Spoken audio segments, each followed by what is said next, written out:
E, no propósito, eu mentorava os empreendedores. Mas era mais legal mentorar empreendedor, porque era praticamente o Netflix da vida real, né? Porque os caras contavam umas loucuras lá que aconteciam. Você fala, e agora? Não, e aí isso foi justamente o que fez a gente dar o salto. Então, a gente viu um monte de gente.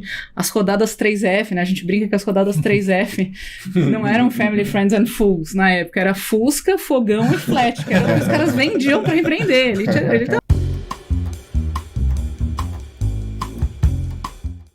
Fala pessoal, tudo bem? Eu sou o Pietro, sócio da Fisher Venture Builder e esse é mais um episódio do Venture, o podcast onde a gente se propõe a contar um pouco da evolução do ecossistema digital brasileiro e também de tudo que envolve ele. Nessa segunda temporada, a gente focou em aprofundar em alguns temas e hoje estão com a gente o Jean Karsten, que é CEO da Brainvest, e a Fabiana Fagundes, que é sócia do FM The Hike. E a gente conversou um pouco sobre maturidade de investidores, a gente conversou sobre as principais estruturas de investimento, como que os investidores de fora olham para o Brasil, como que family offices conseguem colocar venture capital na sua alocação de recursos, principais estruturas, diferenças de perfis de empreendedor e investidor. Foi um episódio super completo, com duas das figuras que mais entendem por dentro desse ecossistema. Tá muito legal o episódio de hoje. E antes de começar, queria agradecer aos nossos apoiadores, a Minimal e ao Verone, por estarem com a gente nessa temporada. Todos os episódios dessa temporada você acompanha no site da Snack, na parte de Venture, também no nosso YouTube, no nosso Instagram, no Spotify, em todas as plataformas sociais com snack.co. O episódio de hoje está muito legal, muito rico, espero que vocês gostem. Pessoal, esse é mais um episódio do Venture. Hoje a gente está aqui com a Fabi e com o Jean. Eu vou deixar eles se apresentarem. Já vou começar contigo. Conta pra gente um pouco quem é você, como você chegou até aqui. E aí depois a Fabi vai também se apresentar e a gente vai batendo um papo. Tá bom. Bom, obrigado aí pelo convite. Fabi, prazer estar aqui contigo. Eu tenho 30 anos em mercado financeiro. Nos últimos 6 anos eu toquei o maior multifamily office do Brasil. E recentemente, ontem, comecei como o CEO e sócio da Brainvest, que também é um multifamily office menor, tem 3 bilhões sob gestão, mais de 15 bi de reais sob gestão, mas muito focado em ativos privados, tanto no Brasil como fora do Brasil. É isso. Boa, Fabi. Eu tava passando na porta, precisava de uma mulher para o podcast. Eu sou a Fabi Fagundes, sou sócia do FM The Hike, um escritório que assessora as startups, os fundos e os LPs nos seus processos de investimento, desinvestimento e jornada completa de empreendedorismo no Brasil. E agora que eu descobri que o Jean tá com o business novo dele, eu vim aqui me pitchar para ele me contratar. Na verdade, essa conversa inteira é um pitch. Na verdade, esse é justamente o objetivo. Mas o que eu fiz, até para explicar um pouquinho, né? Eu trabalhei 20 anos com M&A, e no primeiro ano que eu fui trabalhar com M&A, me pediram, eu era recém-formada, e me pediram para ver se eu podia fazer um trabalho pro bono, que era constituir uma ONG. Tudo bem, né? Trabalho pro bono, acho legal. E a ONG era Endeavor. E aí, na época que eu tava fazendo estatuto social, tal, da Endeavor, a Marília Roca, que era a CEO, aqui também. falou...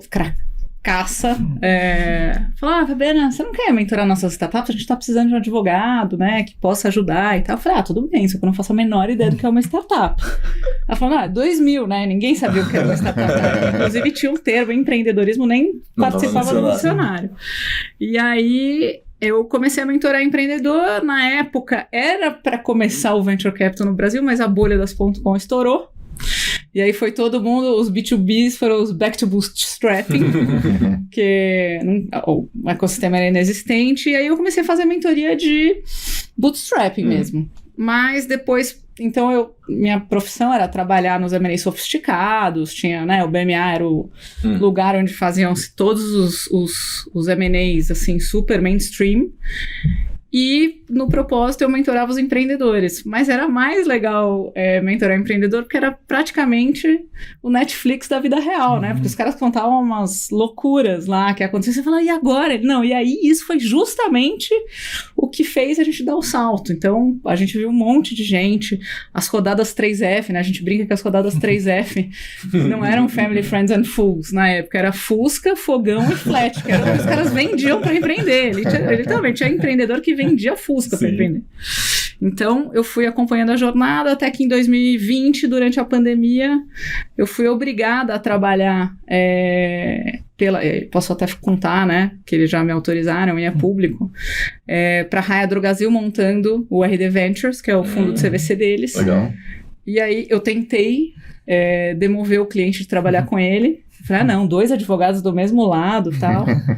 Mas aí o cliente insistiu e eu falei, tá bom, vamos lá, vamos trabalhar. E aí deu uma super liga e no final das contas a gente acabou virando sócio. E hoje a gente assessora tanto as startups quanto os fundos, a gente é super engajado, então isso é um pouquinho da minha história. Pô, animal. E o legal é que a história, isso que você contou, o Pessoa estava do lado da Endeavor. O Pessoa foi o primeiro funcionário da Endeavor e foi o primeiro que a gente entrevistou aqui. Ele conta como foi colocar a palavra empreendedorismo no dicionário. Aí a gente estava falando com o Daniel Lee e com o Roberto Grossman que vieram aqui e contam que não, antes o pessoal vendia as coisas de casa para conseguir empreender e colocar o dinheiro próprio. Então a ideia do podcast começou com essa, contar a evolução do empreendedorismo no Brasil, e é bom que a gente está trazendo pessoas que viveram essa mesma época e ajudaram a construir, mas com cada um do seu lado. A Marília vai estar aqui ainda, também na época de Endeavor, Pessoa já teve, Daniel Lee, Roberto Grossman, agora você, e o pessoal dos VCs também. Mas puxando para VC, queria começar aqui com o Jean colocando o tema na mesa e aí a gente vai conversando. A gente fala muito de investimento em startups, mas, e aí é uma dúvida mais minha, eu não sei ainda se as pessoas conseguem ver isso como um portfólio, como uma classe de ativo, um ativo alternativo dentro dos seus portfólios. Como que o investidor brasileiro ele tem feito, no seu ponto de vista, já tem feito essa alocação em startups? E se você puder falar pra gente um pouco também sobre o modelo Yale, acho que vai ser super bom para todo mundo. Tá bom. Bom, eu acho que ainda, assim, apesar de a gente já ter evoluído bastante no Brasil, mas eu acho que a gente ainda está incipiente quando a gente compara com outros mercados, né, principalmente o americano. O modelo Yale nada mais é do que você entender que você tem um passivo, que é uma meta atuarial, e tentar buscar rentabilizar um portfólio para bater essa meta atuarial, né? Então, o que os grandes endowments americanos fazem? Yale, Stanford, todos eles têm lá uma meta de 8, 9, 10% ao ano em dólar, e é difícil dar durante 20 anos seguidos, todo ano, um retorno desse. Esse dinheiro vai para onde? Vai para a bolsa, vai para pesquisa e desenvolvimento, vai para livraria, corpo docente, enfim, vários locais. E aí eles começaram, quem foi o papa disso, o David Swensen, né, que infelizmente faleceu já, mas escreveu vários livros sobre o tema e tal, e principalmente gestão ativa no mundo de investimentos alternativos, né? Então, a tua alocação, que o modelo Yale basicamente diz, a tua alocação deveria ser muito baixa em caixa e renda fixa, muito alta ou elevada em public equity, que seria renda variável, private equity, dentro de private equity entra venture capital, e o setor imobiliário, né? E essas classes de ativos estão mais próximas da economia real e, portanto, vão te permitir atender e chegar ou bater aquela meta atuarial, né? Quando você pega o Yale, é interessante que ele tem hoje uma das maiores alocações individuais, é um fundo de venture capital na China. Se eu não me engano, já está em 10% ou 12%, foi mais uma valorização do fundo do que uma alocação inicial desse tamanho, mas para dar uma ideia. Recentemente, um grande banco estrangeiro fez uma pesquisa com 300 single family offices pelo mundo, acho que uns 100 da América Latina participaram, e a alocação deles, o resultado que deu é de 5% a 15% é a alocação que eles têm em venture capital, que isso inserido dentro da parte de private equity, né? E o que eu acho que ficou muito mais evidente nos últimos 20 anos, do que a Fabi estava falando, quando você pega Google, quem ganhou dinheiro em Google foi o cara que entrou no IPO. Assim, óbvio que quem entrou no private equity ganhou dinheiro, mas o negócio mudou. Porque como você tem tanto dinheiro hoje vindo para Venture Capital, as oportunidades estão muito mais no mercado privado do que no mercado público. Vou dar um outro exemplo. Uber. Quem ganhou muito mais dinheiro foi o cara que entrou no privado do que participou do IPO.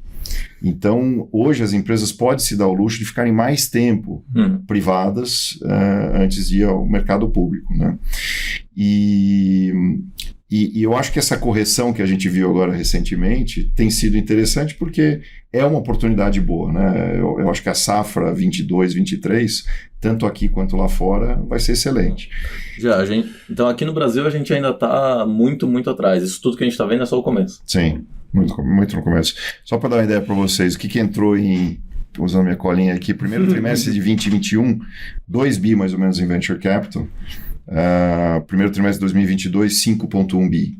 Então é relevante, teve um crescimento, foi importante, mas quando a gente olha em relação aos mercados lá fora, o Brasil é mais ou menos 50% do que vem de Venture Capital para a América Latina, então é importante, mas de novo, eu continuo achando que o acesso é muito restrito a uma camada da população, não é todo mundo que acaba tendo acesso e faz parte da cultura. Estados Unidos, se não me engano, foi 300 e poucos bi ano passado.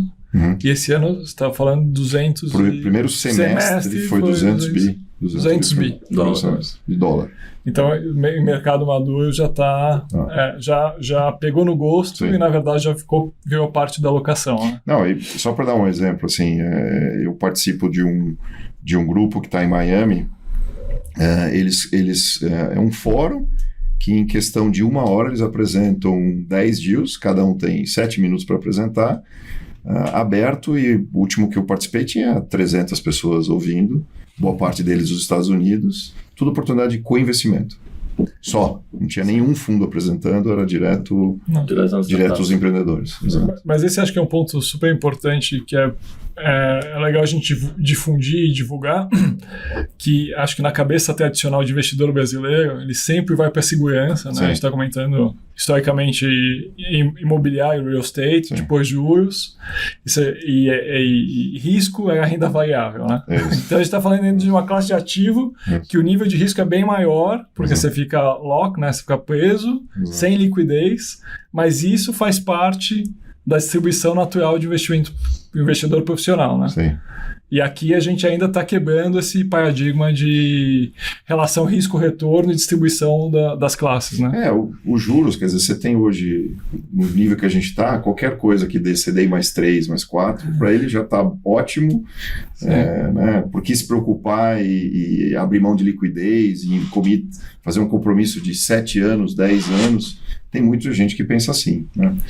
Mas uma coisa que eu acho que também está acontecendo, que eu acho que isso ajuda, quando a gente olha as empresas de economia tradicional e elas buscando para si atualizarem soluções que vão ganhar produtividade, que vão fazer eles chegarem em clientes de uma forma diferente, na originação, mais digital e tal, eles começam a ver o valor dessas empresas e aí sim incorporar isso eventualmente até no seu portfólio pessoal.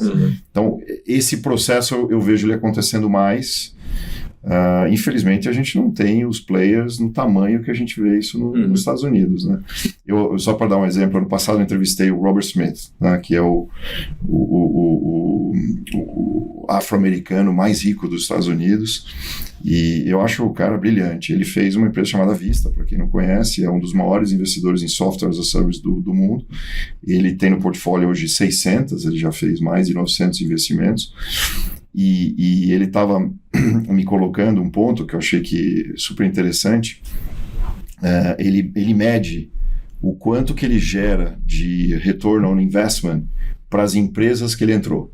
Então, seja desde uma empresa que nem um software as a service para fazer os eventos. Cvent é uma empresa do portfólio dele. Então, você imagina fazer todo um evento corporativo com clientes e pessoas internas, 100% digital, desde o convite, a agenda, tudo, né? E o que ele fez? Ele pegou basicamente o que os clientes deles economizaram em tendo pessoas e perda de produtividade, velocidade de colocar de pé um evento, e reuniu todos os portfólios. Isso deu um return on investment de 460%.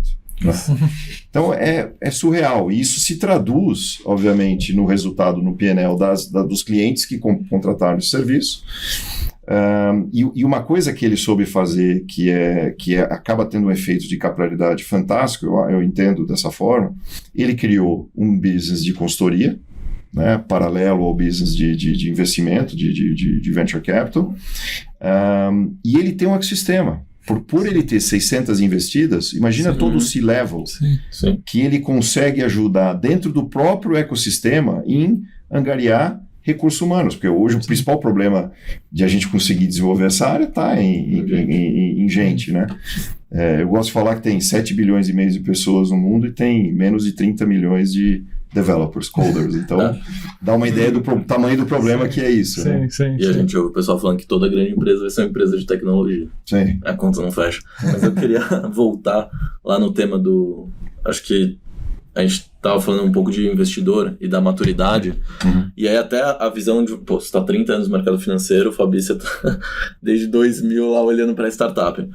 Como vocês acham que evoluiu o investidor nesse tempo? Porque a gente teve ali, a gente conversou com o Edson, com o Anderson, falou, não, de 2000 até 2008, 2007, a gente viveu meio que um inverno, e aí tudo isso que a gente está vendo agora se desenvolveu nesses últimos 5 a 10 anos. Então se a gente for lembrar lá em 2015, acho que não foram nem 100 milhões de dólares investidos em startups no Brasil.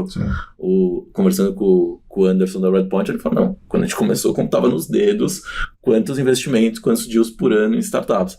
Como vocês enxergam a maturidade do investidor e do ecossistema no Brasil, e o que vocês acham que a gente está mais longe ainda de evoluir? Essa eu vou começar com você, Fábio.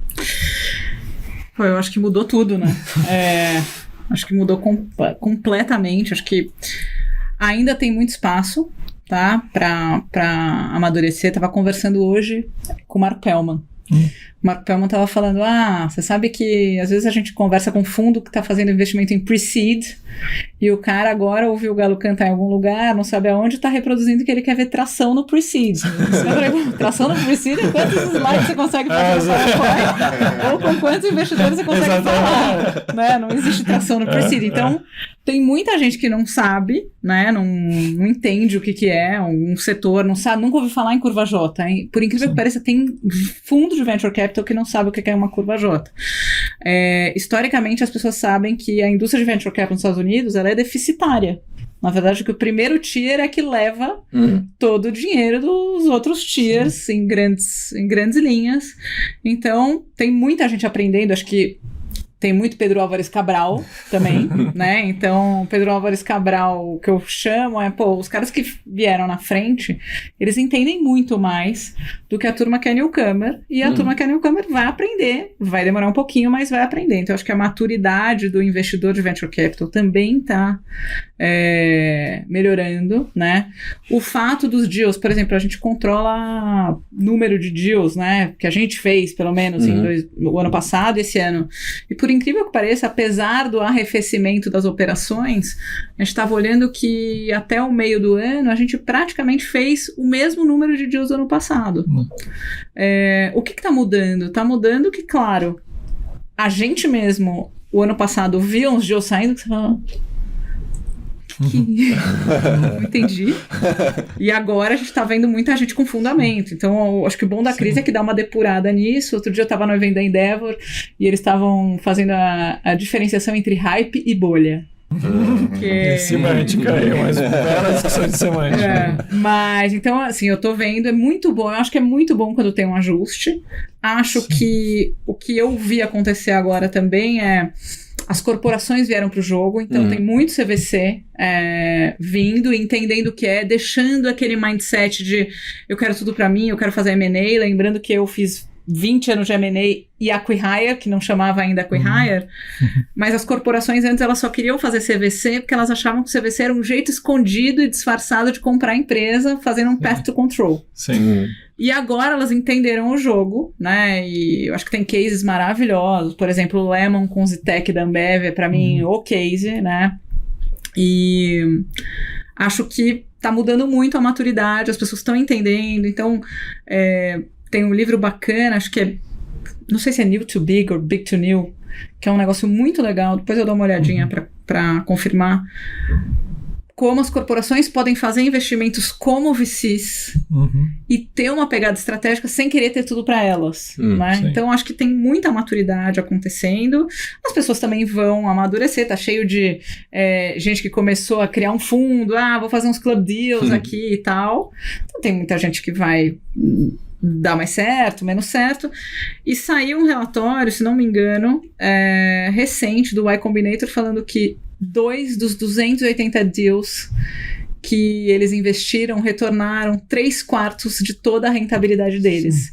Então, essa questão do adverse selection, que ainda não está clara para o investidor de varejo, por exemplo, ou para o investidor que está fazendo uns deals eu acho que num playbook errado, isso vai começar a acontecer, mas vai demorar um tempo, porque a gente não teve os exits ainda, né? A gente teve muito pouco exit, a gente teve exit de bootstrap, a gente teve alguns, eu acho que a RD Station foi um exit que a gente viu todas as rodadas e um exit privado, a gente viu alguns IPOs, a gente está conhecendo os exits ainda. Né? Então as pessoas vão começar a aprender o que dá certo, o que dá errado no Brasil, que é também um pouco diferente dos Estados Unidos. Então, já como a gente está conversando, o que você olha nos fundos e quais são os critérios para selecionar os VCs? Bom, vamos lá. Acho que a primeira coisa, quem que é o grupo que forma a tomada de decisão, né? Quem que são sócios do General Partner. First Time Fund é difícil. Normalmente a gente gostaria de ver algum track record, então é aquela história do ovo da galinha, mas infelizmente é o que é. Uma coisa que eu acho que é importante é a estabilidade do time, né? Então não só os sócios, mas os analistas, um componente importante. Foco, eu tenho visto, antigamente estava mais dividido por estágio de rodada, agora estou vendo, começo a ver mais um foco também setorial.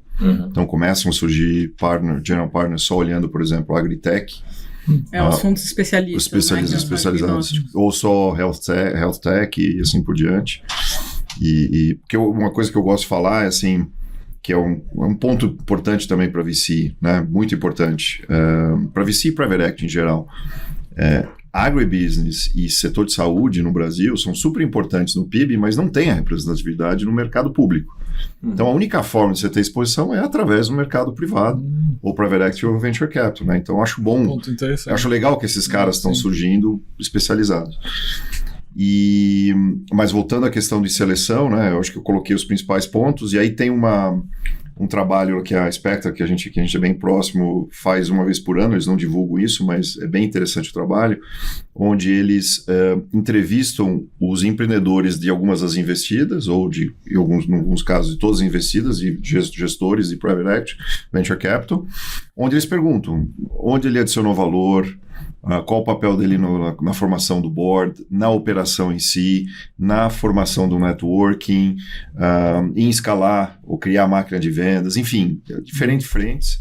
E é interessante que alguns gestores que aparecem aí normalmente são os recorrentes em determinadas questões, e normalmente existe uma relação de ir bem com o quanto ele adiciona e valor na operação.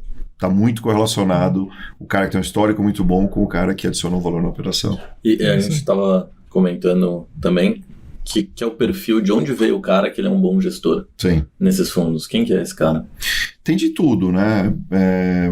Ele pode ter sido um empreendedor, ele pode ter trabalhado em consultoria, enfim.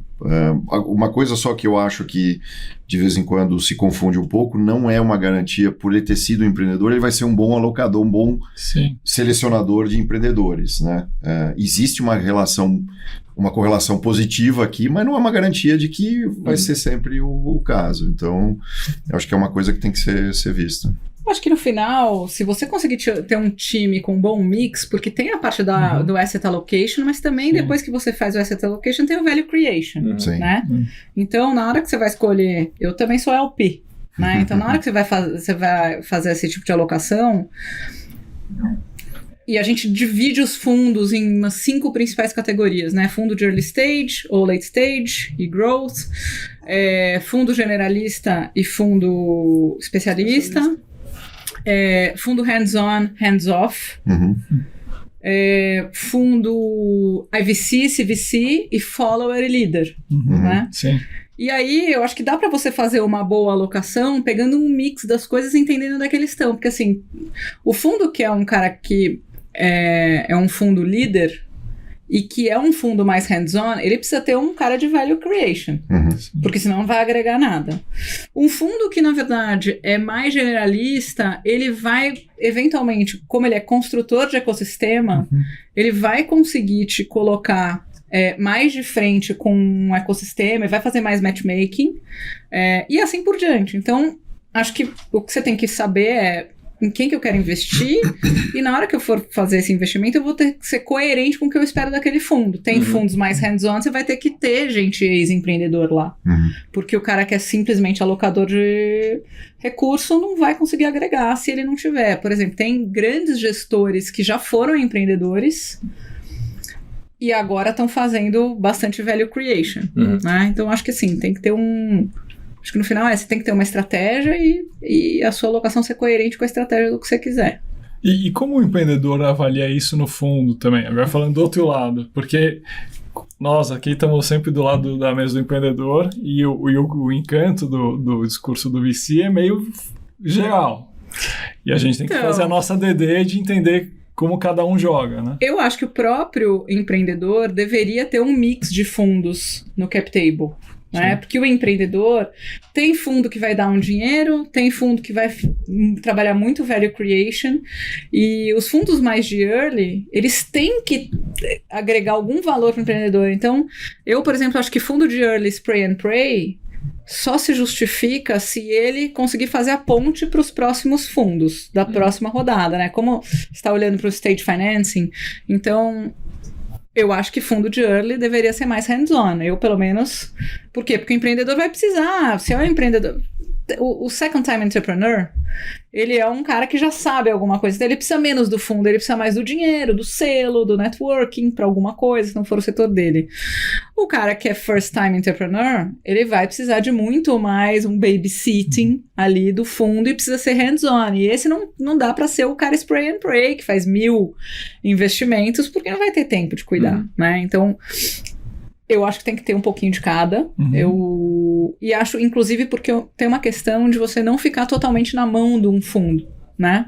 Se tem um fundo que está muito enviesado em determinado momento, eu já vi dar conflito, e o fundo ter a maioria das prefs e vetar tudo sozinho, você pode se colocar numa situação complicada do lado do empreendedor. Então, acho que também deveria procurar pelo menos ter 2, não sei se dá 3, dependendo da rodada, né? Mas pelo menos 2 fundos com perfis complementares e tal, porque a experiência mostra que esses fundos vão gerar mais valor em conjunto com perfis complementares. Queria ir para um outro tema aqui, que é sobre... A gente falou um pouco de maturidade de investidor, agora um pouco de maturidade de empreendedor, mas eu queria falar da maturidade do todo que envolve esse ecossistema. Então, aqui no Brasil, e a gente falou... não falou aqui ainda de regulação, de jurídico, mas acho que é sempre um tema risco. Agora se prepara para cair a audiência. Não, o que eu achei impressionante é que no episódio com o Bruno Baldutini e com o Guilherme Potenza, que são 2 advogados, a gente riu muito. O pessoal lá fora falou: o que vocês estavam falando? Vocês estavam rindo? A gente estava falando de contrato. Estava falando de ambiente jurídico. O pessoal, mentira. E a gente estava desabafando, na verdade, quebrando pau. Mas... Como que evoluiu todo esse entorno? E aí aqui eu quero começar pelo contrato em si, depois a gente vai indo para estruturas de investimento. Como que evoluiu esse contrato? A gente usa no Brasil muito o mútuo ainda, a gente tem o mecanismo do SAFE. Como que você enxerga isso? Esse é um instrumento bom? É o melhor que pode ter? Poderia ser melhor? Eu acho que aqui a gente tem uma situação do rabo abanando do cachorro, né? Porque o que acontece? Certo ou errado, e aí tem uma super polêmica, uma boa parte das startups está trabalhando com estrutura flipada. O que é isso? Né? Para quem não conhece, estrutura flipada é uma estrutura offshore em que você tem a governança lá fora. A estrutura flipada, ela pode prever um convertible note ou ela pode prever um SAFE. A estrutura daqui, ela é normalmente um mútuo conversível. Mas tem gente já fazendo a FAQ E a regulamentação brasileira dos fundos ainda também precisa evoluir para contemplar outros tipos de investimentos. E a gente está trabalhando na BVCap com isso e tal. Então, acho que é um learning curve. Até porque o Rodrigo Menezes, meu sócio, na época da 578, ajudou bastante a construir o que tem hoje, que já conseguiu pegar a primeira onda, mas se você for olhar para a distribuição, inclusive de investimento, antigamente você conversar com 75 pessoas e pegar investimento de 50 era mais do que suficiente em 2016, né? Imagina, não tinha isso. Hoje em dia, muito mais gente para conversar e vai pegar dinheiro com muito mais gente. Então, a regulamentação vai evoluir. Isso é um fato na vida. Por outro lado, o que acontece dentro do ponto de vista do rabo abanando o cachorro uma boa parte dos fundos é um fundo offshore e ele tem uma estrutura de investimento que vem muito do Y Combinator, que é um dos grandes benchmarks para fazer isso, que é um SAFE, que é um Simple Agreement for Future Equity, que é uma espécie de AFAC. E aquilo não tem característica de empréstimo, porque idealmente ele não seria devolvido. No Brasil tem questões fiscais para o mútuo não ser devolvido. Então, inclusive, a gente tem que mexer na estrutura, porque tem sempre a briga entre o empreendedor e o investidor, porque ele não quer devolver. Só que, teoricamente, se ele não for devolver, aquilo é uma doação. E tem impactos fiscais. E a verdade é que não foi, que é um capital de risco. Pode ser que vire pó, efetivamente. Mas isso não quer dizer que ele não esteja previsão de que ele tem que ser devolvível, tá certo? O fato é que, na realidade, se ele vencer, e é um instrumento para o empreendedor andar na linha, ele vence antecipadamente e, teoricamente, teria que ser devolvido. Mas se a startup já gastou o dinheiro, não tem como recuperar o dinheiro. Então, na prática, ele não será devolvido, né? Mas tem um pouco de desconhecimento por parte do empreendedor, as discussões são acaloradas. Lembrando, o empreendedor não é avalista daquele mútuo. Então, se acabar o dinheiro na startup, simplesmente ninguém vai contratar um advogado para executar o mútuo, porque não tem nada lá para receber. Você vai fazer mau uso do dinheiro de contratar um advogado para receber um valor que não existe, né? Então, acho que é isso. Acho que dá para evoluir ainda. Acho que tem bastante espaço. E você entrou num ponto do perfil da empresa. As empresas começam como uma limitada e a gente tem a grande decisão de se vira SA, não vira SA, custo de virar SA. Quais são os riscos para os dois lados, né? De se ter um investimento em uma limitada? Eu acho que tem muito desconhecimento do mercado e vai um podcast inteiro para explicar isso. Ou mais. Mas, to make a long story short, o Brasil tem, infelizmente, ainda um grande problema, que é o desconhecimento por parte da Justiça do Trabalho sobre a dinâmica. Não sei se é nem desconhecimento, mas simplesmente uma não concordância e um protecionismo para o empregado que é hipossuficiente, de querer, como verba alimentar, recuperar o dinheiro e desconsiderar o que a gente chama de princípio da autonomia patrimonial, que é o empreendedor e o investidor, o patrimônio deles não se confunde com o patrimônio do empreendimento. Isso é global. Todos os países respeitam esse princípio. Esse princípio, claro, ele tem exceções, no caso de fraude, confusão patrimonial, má-fé, etc. Mas isso deveria ser a exceção. E aqui no Brasil, a questão trabalhista ainda é uma questão. Mas na prática, né, e aí olhando, obviamente, para todas as startups asset light, que são mais tech-oriented, isso não é um grande problema. E isso também é um preconceito do investidor, porque ele fala, não, ouvi dizer que pode chegar em mim e tal. O cotista já tem na lei de liberdade econômica, já tem jurisprudência pra caramba. O cotista nunca é responsável pela dívida da target company, né? Só que as pessoas têm medo. E de mais a mais, se você tá olhando para um monte de dev que tem lá, dev historicamente num processo, não entra com reclamação trabalhista, porque ele não fica desempregado, né? Então ainda tem um pouco de desconhecimento. Eu não vejo esse problema. O próprio Canitz, os fundos que estão no Brasil não estão se deparando com problemas dessa natureza. Mas, de novo, a gente ainda vai ter que esperar tudo amadurecer. Né?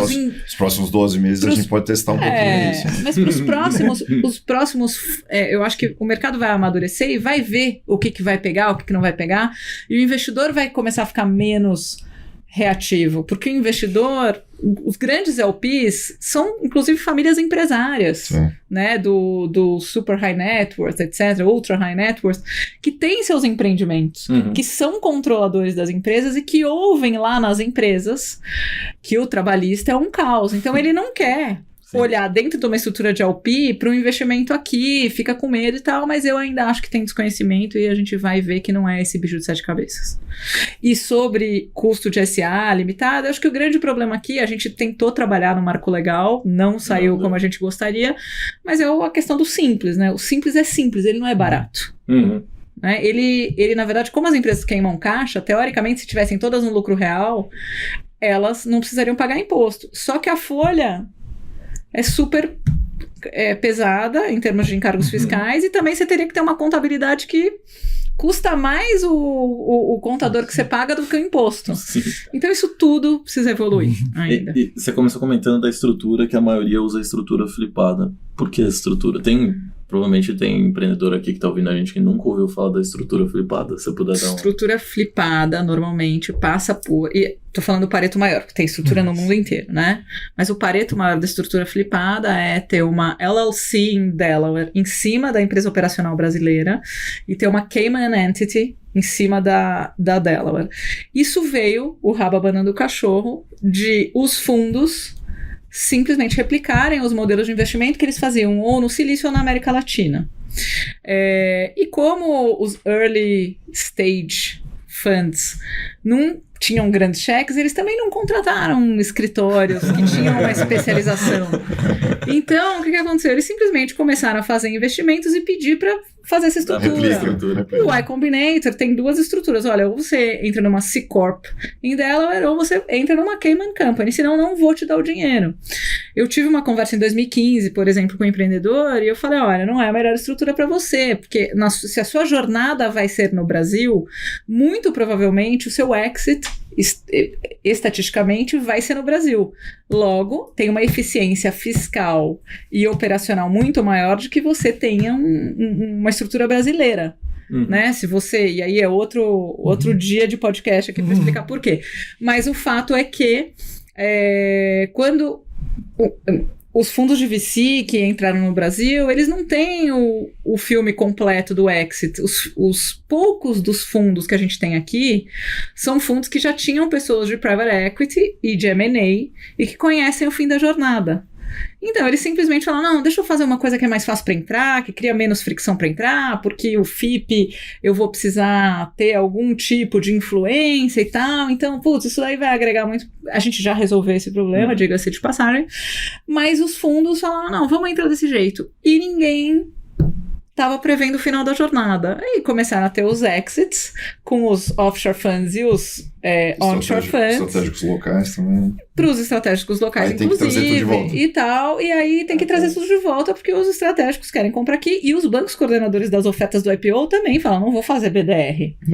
Oferta de BDR é um nonsense. Então, no final das contas, assim, também, a gente ainda não, olha só, vamos lembrar, o primeiro fundo, que é o Criatec, né, trazido pelas mãos do BNDES, 2007, nós estamos em 2022. Os fundos da Monax, da Stella, que foram os primeiros, os pioneiros aqui, ainda não terminaram de divesta o portfólio deles. Então, todo mundo está aprendendo, né? Quando a gente tiver um ciclo inteiro, a gente vai ter mais visibilidade de qual estrutura ótima e, eventualmente, também um teste sobre se está sobrando para o fundo onshore alguma responsabilidade, que eu estou vendo que não está sobrando. Então, as pessoas vão perder os preconceitos, vão entender que, do ponto de vista do carry, o carry é muito mais eficiente onshore do que offshore, e aí talvez eles queiram pensar nas estruturas onshore. Mas sabe uma coisa que a gente ouve, Fabi, ouve a história no meio e já meio rodando, né? É que os investidores que demandaram isso porque eles queriam menos exposição a risco Brasil e que já estavam com recursos estrangeiros. Mas como é que... Mas é que a gente está esclarecendo coisas que a gente ouve no tem 500 bilhões de dólares lá fora, de acordo com a declaração do Banco Central, e aí tem PJ dentro, e no Brasil tem o quê? 6 tri? 5 tri? Sim.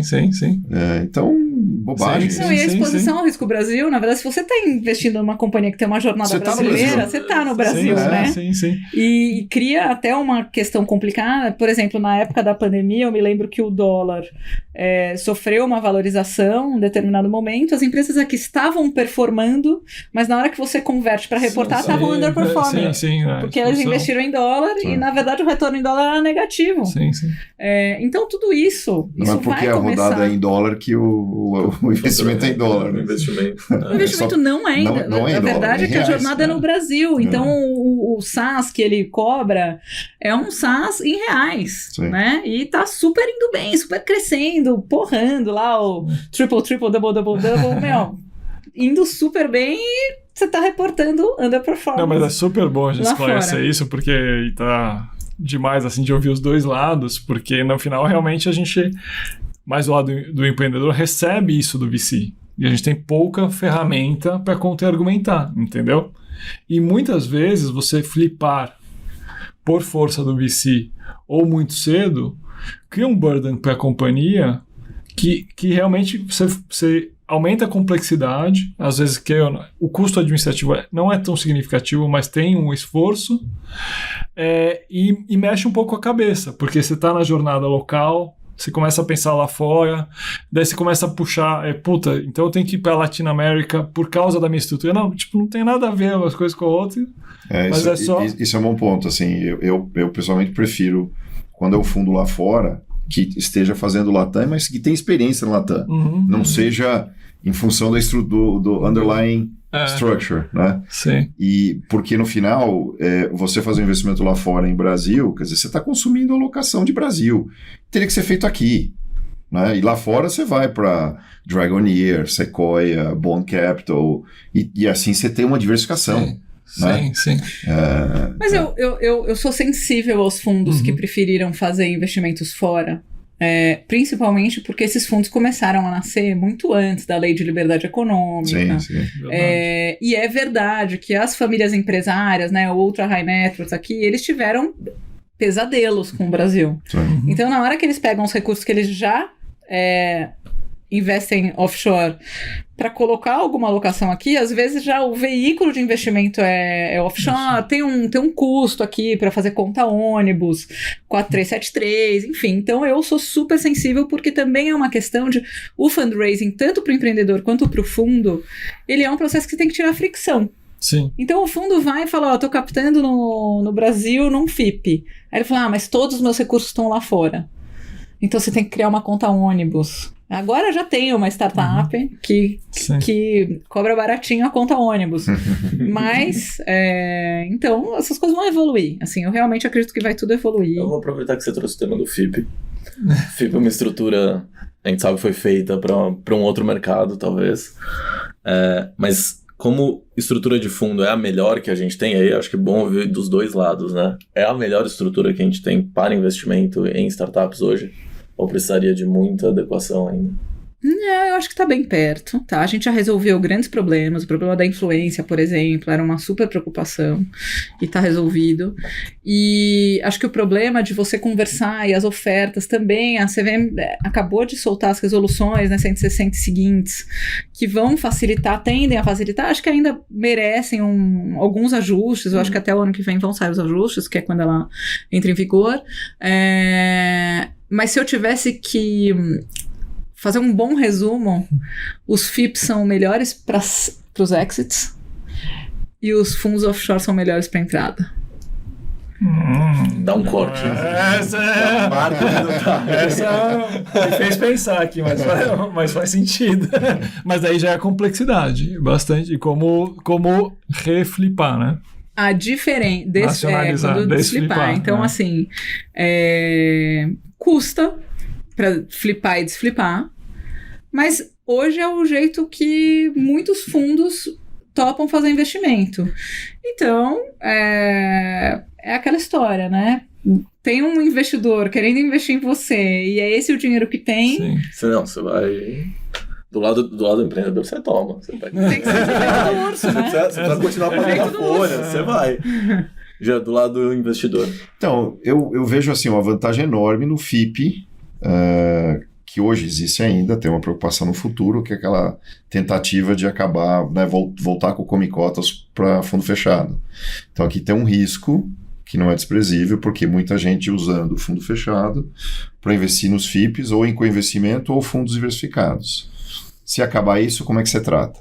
Quer dizer, a única forma de você garantir, preservar o diferimento seria você fazer via um FIA, só que aí vem aquela história do enquadramento, não mais do que 1/3.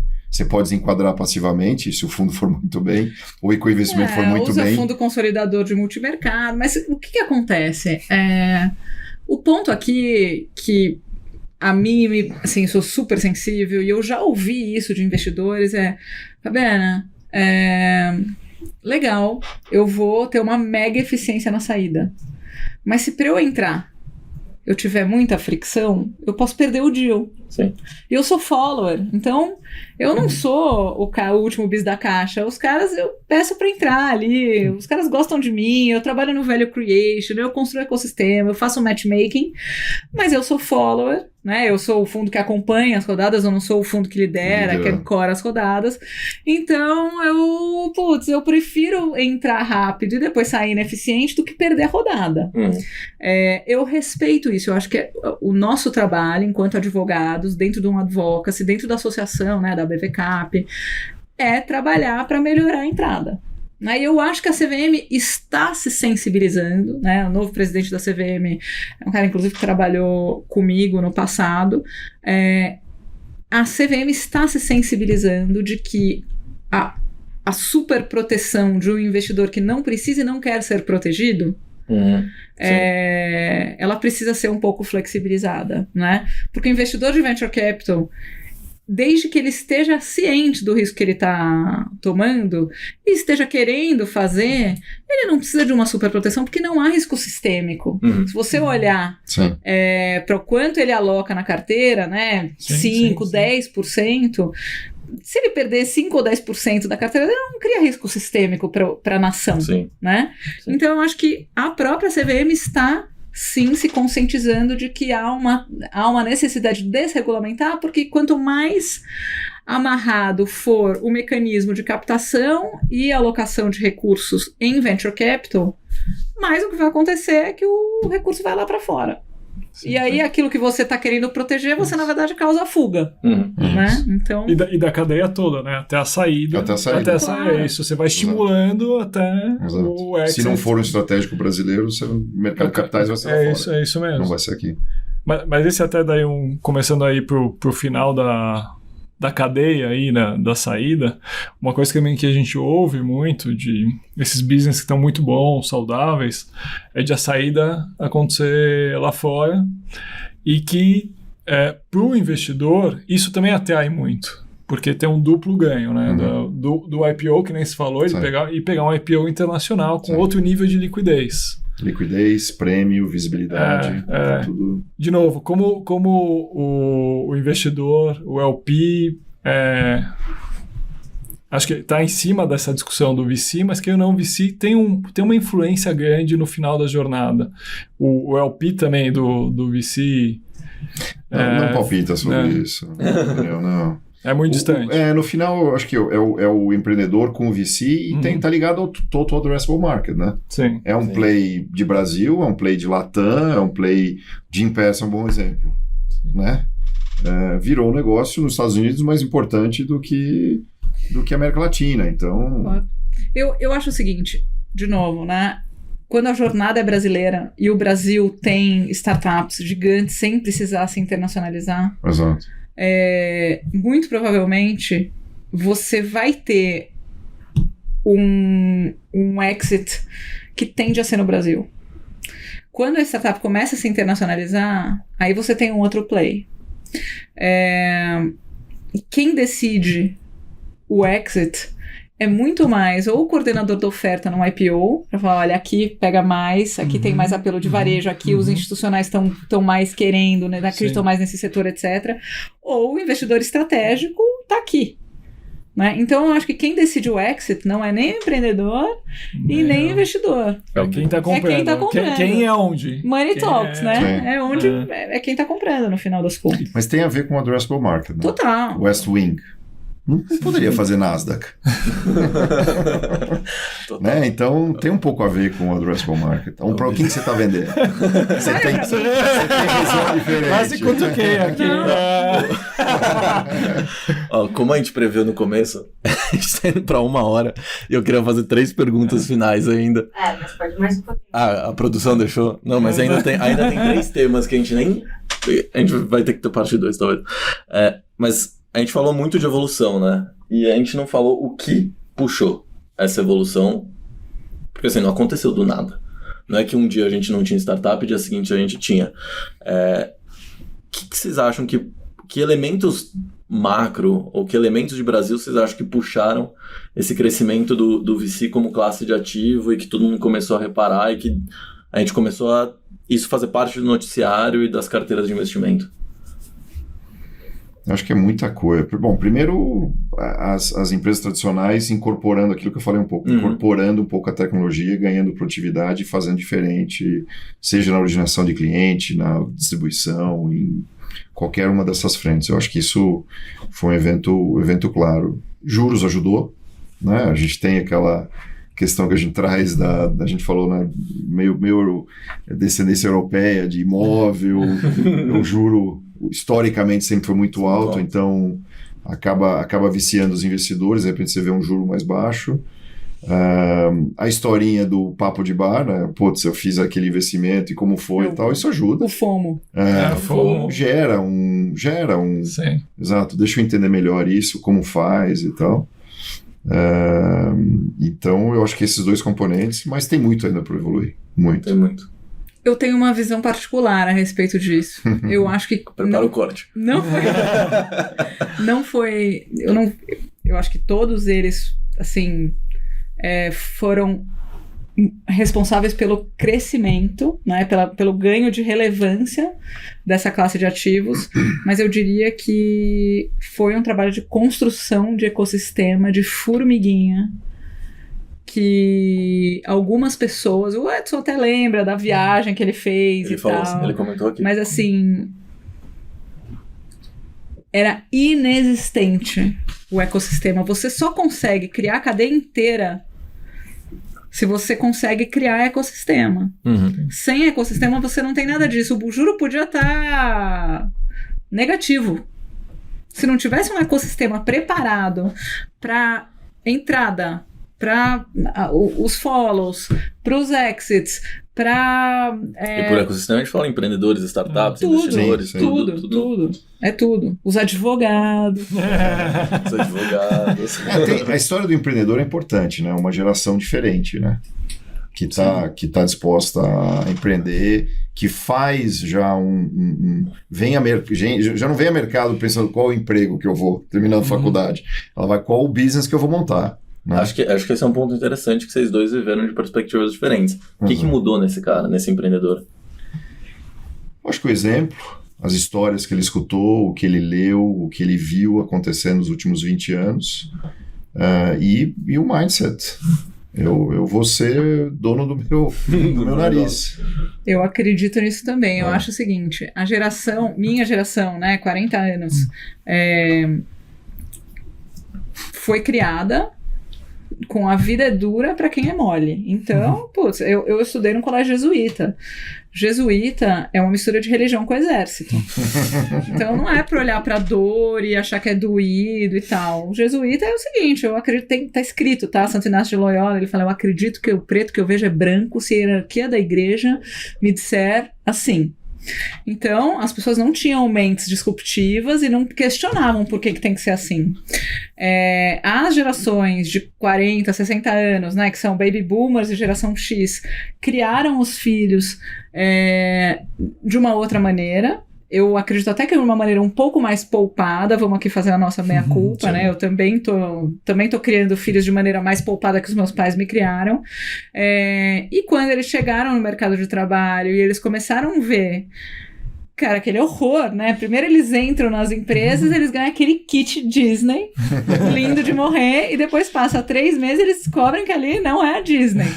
E aí o cara fala, pô, eu não quero ficar trabalhando isso aqui é chato pra caramba. E tem esse cara que é um bullier, e o cara bullier, ele tá só repetindo o padrão do que ele sofreu, ele não é um malfeitor, né? Então eu acho que essa diferença de gerações, você olhar, por exemplo, na escola, né? Os meus professores, se eles fizessem o aluno, cara, pastar, o pai falava, é isso aí, né?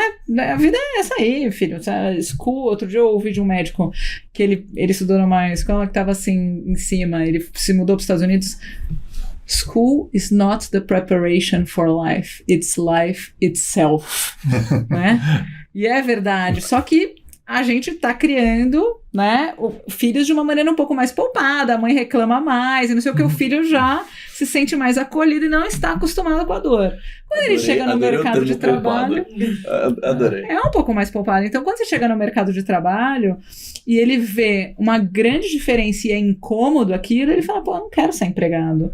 Inclusive, eu não quero uma jornada, por exemplo, de uma pessoa que entra contínuo num banco ou numa consultoria e vira sócio.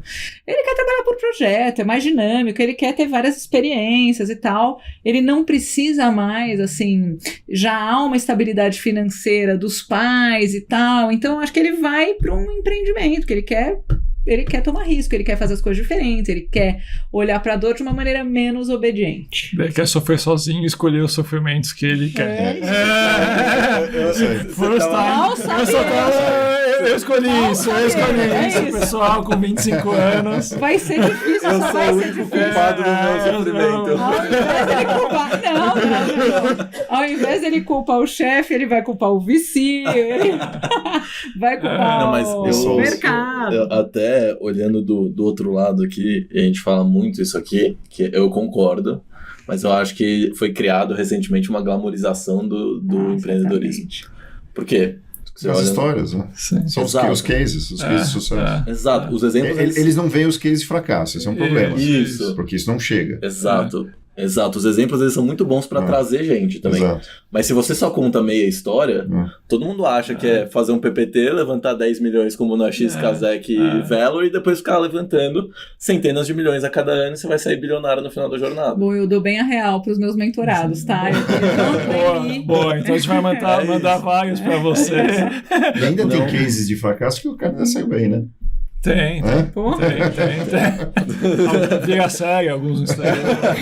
Mas o que a gente fala aqui, quando eu comecei, a gente falava que é importante ter no board gray hair, né? Que dava senioridade, né? Que a gente fala que é quantidade de cicatriz. A gente olha pela quantidade de cicatriz e que vê o quilômetro rodado e não criado no carpete, né? Então... Acho que é isso. E, assim... Mais duas eu vou aqui. Jean, Fabi, como vocês acham que o investidor estrangeiro está olhando para o Brasil agora, ou institucional de forma geral? Brasil e Latam, né? Brasil e Latam. Eu acho que, assim, é interessante isso. Estava comentando com o Daniel, tive faz um tempinho com um cara grande de cybersecurity, né? Então, dependendo de quando você pega uma determinada indústria dentro do mundo de venture capital, não tem como comparar. Assim, eu perguntei para ele, por que você não vem para a Latam, para o Brasil, como general partner, não como investidor, não como um LP? Ele falou, why bother? Os orçamentos de cybersecurity que eu tenho no hemisfério norte, só Estados Unidos e Europa, são tão mais importantes e as corporações viram tão antes o quanto que um evento com um hacker pode destruir de valor que eu não vejo isso ainda na América Latina, especificamente no Brasil, né? Mas eu acho que a qualidade do empreendedor que a gente tem aqui, a gente tem exemplos bacanas para mostrar que é importante sim estar aqui, tem cases que viraram cases mundiais, Então basta ver um pouco o dinheiro que a gente tem. Ainda é uma fração, mas eu vejo sim apetite para investir no país. Né? Tem um contraponto para fazer. Vai ficar emocionante. Por favor.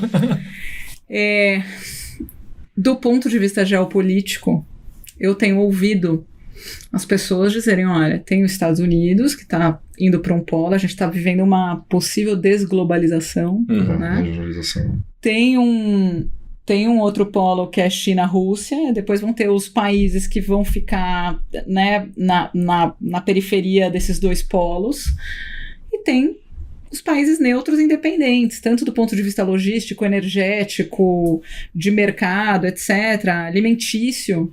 E eu acho que o Brasil é provavelmente o maior deles, se não for o maior.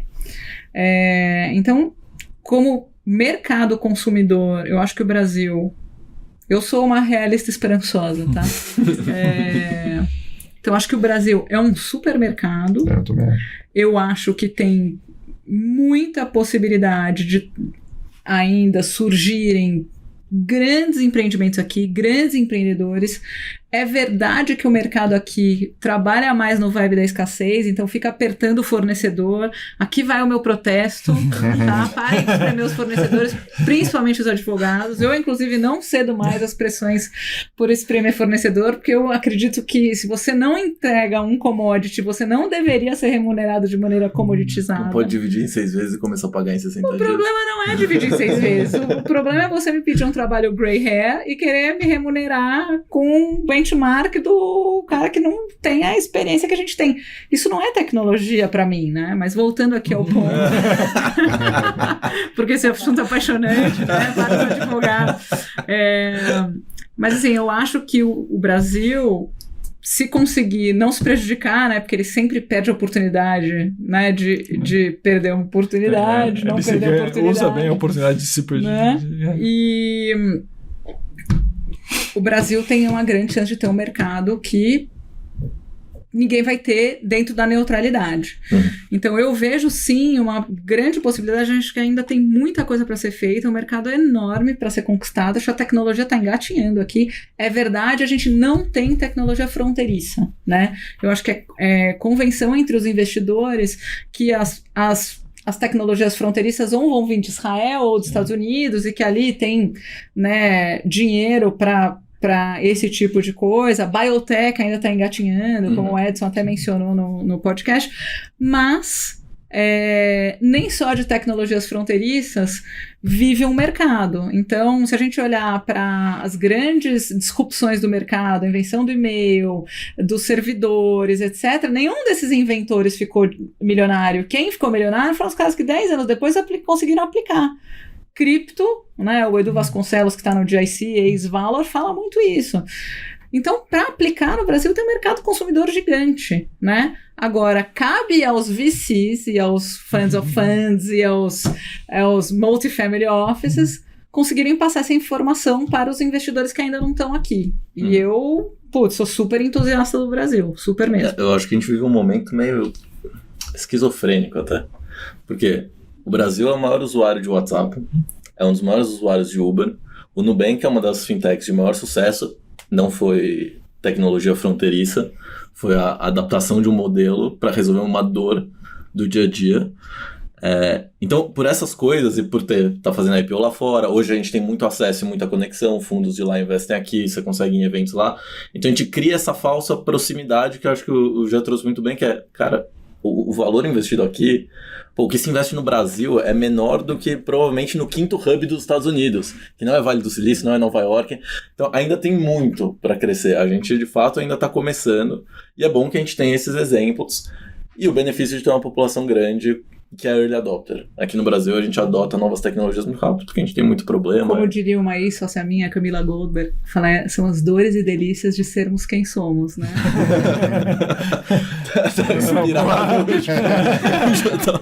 Os 10 cortes. Tá marcando. Acho que a última pergunta. O VC veio para ficar, então, como classe de ativo? Sem dúvida, sem dúvida. Eu vou dar um pequeno exemplo só de um negócio de biotech que me ocorreu agora. A gente já vem fazendo investimento há bom tempo em pensando no setor imobiliário, mas tem a ver com biotech, em laboratórios que têm a tecnologia para empresas menores de biotech se instalarem, né? E não é simples, tem coisa que você tem que ser ambiente totalmente lacrado, você não pode ter ar, né, saindo de um ambiente para outro, enfim.